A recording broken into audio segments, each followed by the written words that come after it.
High, আমি রিমা। আমার নতুন একটা ব্লগে তোমাদের সবাইকে ওয়েলকাম। কেমন আছো তোমরা সবাই? আশা করছি সবাই খুব ভালো আছো, আর আমিও খুব ভালো আছি।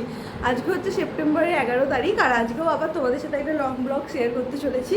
আজকে যাবো একটু শপিং করতে দুর্গাপুজো উপলক্ষে। আমাদের শপিং মোটামুটি ডান, আশা করছি তোমাদের সবারই ডান। আজকে যাব কিছু টুকটাক কেনাকাটা করতে, আমাদের কাছে একটা লোকাল মার্কেটেই যাব, তো সেটাই তোমাদের সাথে শেয়ার করব। তো স্টে টিউন। তো এখন আমি রেডি হব না, এখন আমি যাব পুজো করতে। পুজো দিয়ে তারপর আমি রেডি হব। এখন পুজো করে নেবো, আজকে বৃহস্পতিবার, তো আগে পুজোটা করে নিই, তারপর রেডি হব। পুজো করতে যাওয়ার আগে একটু কাজু আর কিশমিশ আগে খেয়ে নেবো।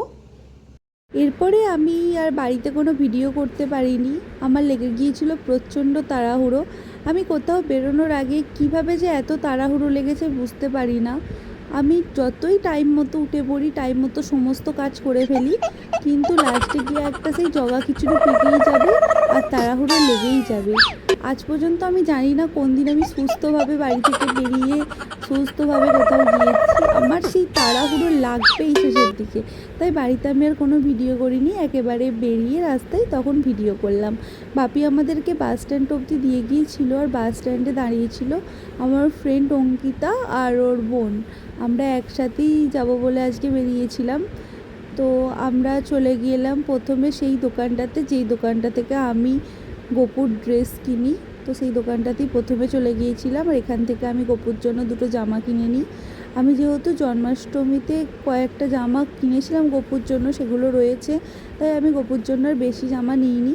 2 থেকে 3টে ড্রেসই নিয়েছিলাম, কিন্তু অঙ্কিতা ওর গোপুর জন্য অনেক কটাই ড্রেস কিনেছিল। এবার ওখান থেকে বেরিয়ে চলে যায় একটা কসমেটিক্সের দোকানে।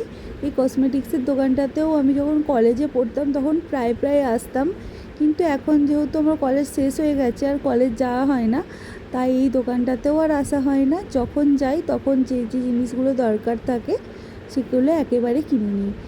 তাই আমি নিজের প্রয়োজনীয় কিছু জিনিস কিনে নিয়েছিলাম, আর অঙ্কিতা এখান থেকে ওর পুজোর শপিংটা করছিল, তো তার জন্য একটু লেট হলো। এরপর ওই দোকানটা থেকে বেরিয়ে চলে গেলাম স্টাইল বাজারে।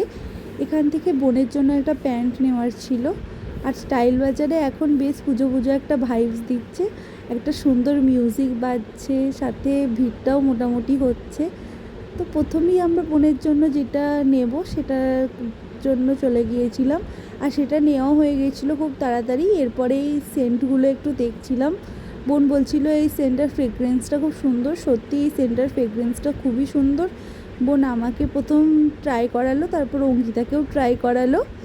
এরপর আমরা চলে গেলাম বিল করতে। যেহেতু আমি এই ফ্রেগরেন্সটা মাখি না, তো এটা নিয়ে শুধু টাকা পয়সা নষ্ট করলাম না।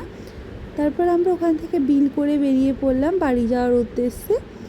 আর বাড়ি যাব বলে এখানে বাসের জন্য ওয়েট করছিলাম, আর সেদিন এতটা বেশি গরম পড়েছিল যে এখানে ওয়েট করতেও যেন একটা বিরক্তি লাগছিল। তারপর খেয়ে নিলাম একটু মাজা, যেহেতু বাস আসতে অনেকটা লেট করছিল আর বেশ গরম লাগছিল, তার জন্য ওখানে দাঁড়িয়ে একটু মাজা খেয়ে নিলাম। এরপর একটা টেকার দিয়েছিল, সেইটাই উঠে পড়েছিলাম, তখনও টেকারটা একদমই ফাঁকা ছিল।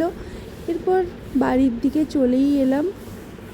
তো আমরা এই মাত্র বাড়ি এলাম, জাস্ট কিছুক্ষণ হলো, 2-3 মিনিট। আমি এসে ফ্রেশ হয়ে নিয়েছি, মুখ ফুক ধুয়ে নিয়েছি, আর লাঞ্চ করে বেরোয়নি যেহেতু, তাই এখন লাঞ্চ করব। সেদিন লাঞ্চে আমরা বাইরে থেকে বিরিয়ানি নিয়ে এসেছিলাম। যেহেতু ওখানে প্রচণ্ড দেরি হয়ে যাচ্ছিল, তাই ওখানে আর খাইনি, একেবারে বাড়িতেই নিয়ে চলে এসেছিলাম দুজনের জন্য বিরিয়ানি। আর বিরিয়ানি দিয়েই সুন্দর একটা লাঞ্চ করে নিয়েছিলাম সেই দিন দুপুরে। তো লাঞ্চ টাঞ্চ করে আসার পর আমি একটু দুপুরে ঘুমিয়ে পড়েছিলাম, আর এখন বাজে বিকাল 5:30। এখন আমি ঘুম থেকে উঠলাম, উঠে ভাবলাম ব্লগটা এখানেই শেষ করা যাক। তো আজকের ব্লগটা এতটাই। যদি কিছু ভালো লেগে থাকে তাহলে লাইক কমেন্ট করে দিও, আর চ্যানেলটাকে একটু সাবস্ক্রাইব করে দিও। টাটা।